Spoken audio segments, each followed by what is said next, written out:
Đây là quá trình quay.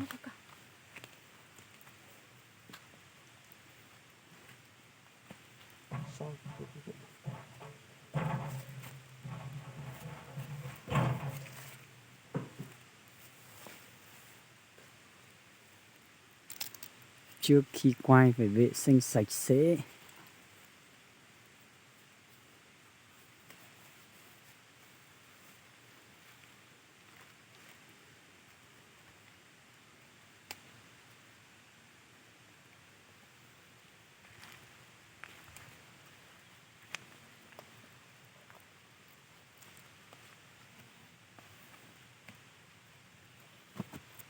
Đi thủ trai.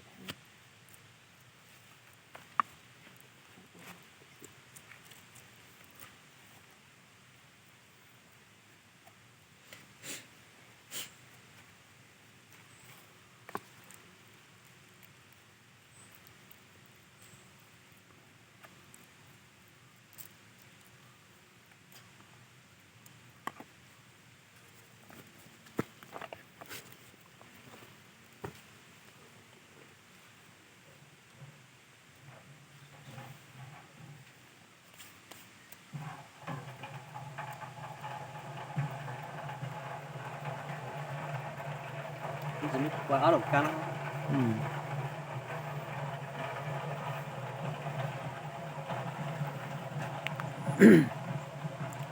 Để mang cả hai cái can này lên đựng mực nhá mọi người nhé.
Rô ca.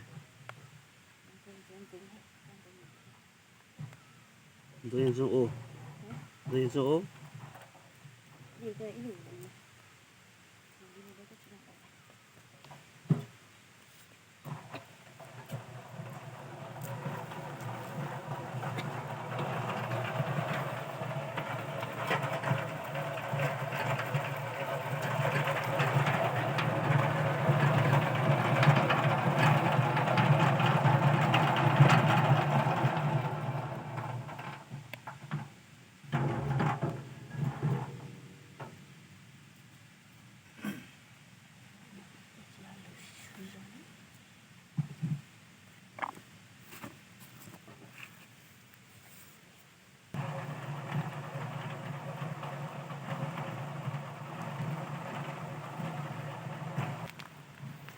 Đây là trên rừng nhá, không phải là nhà đâu nhá mọi người nhé.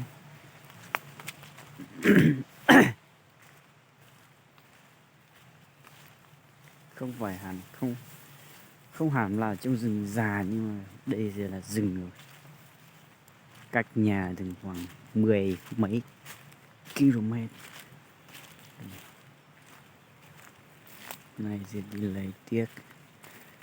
Mật ong này là phải quay được cái đầu này, lấy được 4 cầu là phải quay xong là phải cho vào đây để ong nó còn được chui vào đây ở trốn.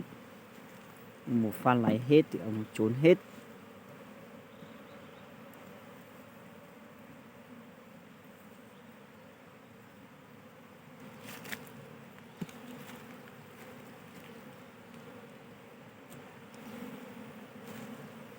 Nhẹ nhàng thôi. nặng tay phát là ông bay cái cứng luôn.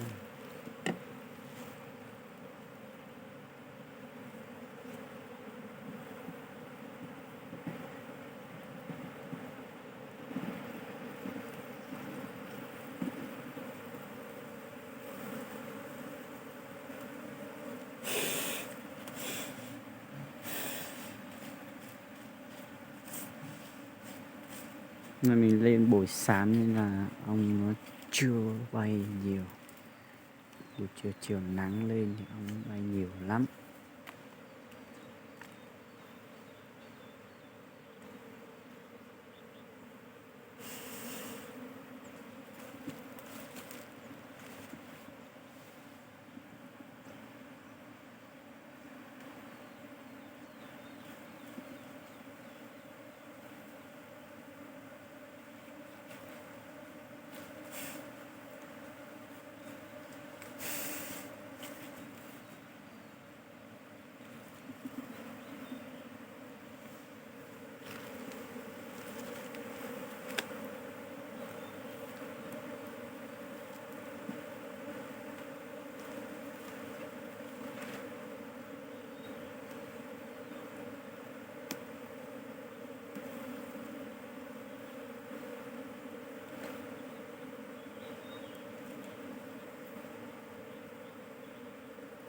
Su nó là chan, su nó là cha từ cái lúa.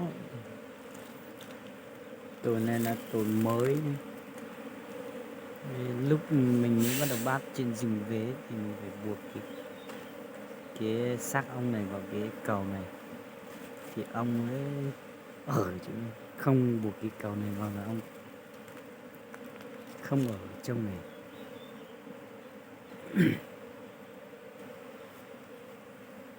Ong này lúc mình bắt về mình phải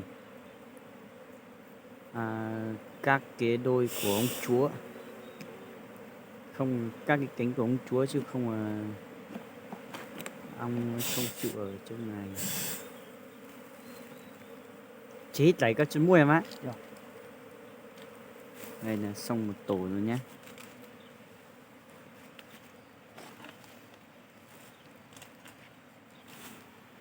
Đây phải để lại một cái cầu cho ong dự trữ, chứ không lấy hết là ong chả còn cái gì ăn nữa. Ông tức quá, ông bay đi tìm tổ khác nữa thì thôi. Đây nhá, buổi sáng nhá, mặt trời kìa đang chéo lên đây. Đây, rất đẹp luôn, tê nắng.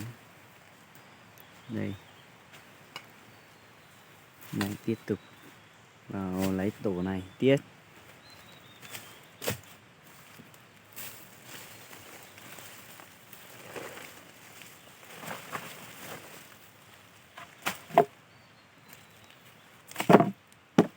Ngon chưa? Đây. Hối giờ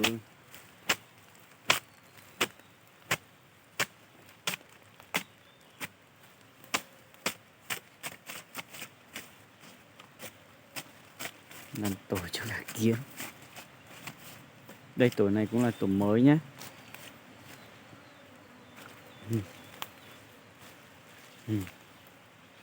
Oh my god. Tổ này thì hung dữ hơn mọi người ạ. Mình không dám ngồi gần đây luôn.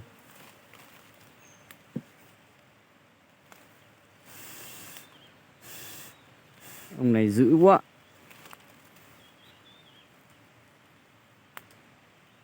Không dám ngồi gần. Đứng từ xa xem thôi. Những cái ông mà nó hay bay như này là nó gớm lắm.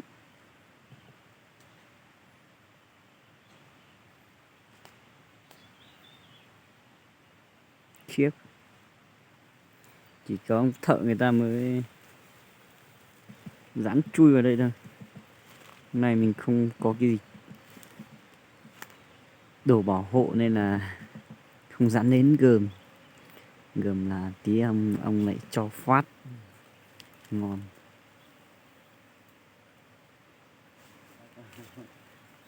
Những con mà bay nó bay không thẳng, nó không bay thẳng mà nó cứ hay vòng vòng là những con đấy là nó chuẩn bị cho mình non đòn rồi nhá. Hay biết. Thì con người nó cũng như thế thôi, con ong cũng như thế. Một khi cước đến nhà thì người ta phải bảo vệ cái tổ người ta.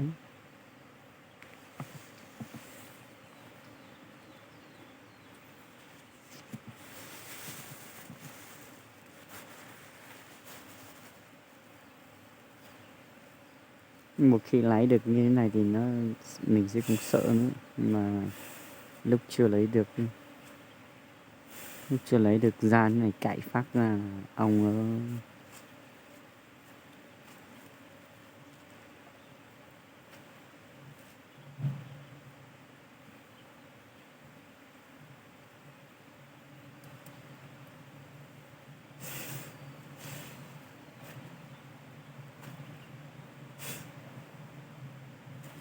Dạ chú mắt lại có chút thì không có anh như nhìn nhau thì không có hả? Bay lon cái đuôi cái đuôi cây su cây đâu.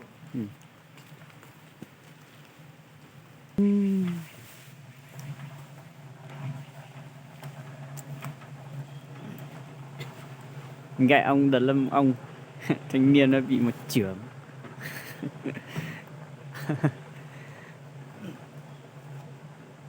Ông cho một chưởng vào. Nó cũng muốn rằng răng Hà Nội à, cũng mà gì lệ lại à. Hôm nay có mua muốn nhau rồi mua à? Nó cái boss chè nó sao Sao chị? chạy bố anh đang này số cổ mua trong cái số này mua 뽀뽀 gì? ở dưới nó ôn nặng tôi đâu cho dành tăng của nó nặng đâu cho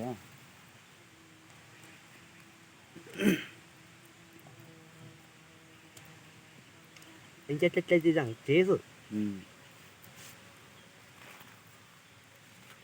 sự chú tòa thôi chỉ có thấy hai tôi ở bò là sự chú trắng chỉ 就是可以踩讲嘿， để thôi thầu giờ thầu cứ cái này là tầng hơi chỉ cái mình 有点黑。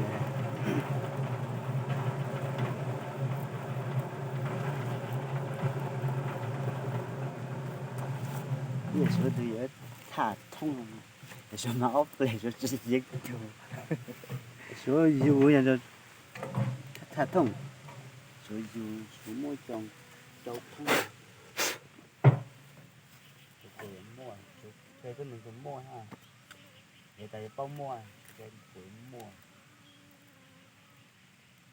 Mua mảng 7 phát.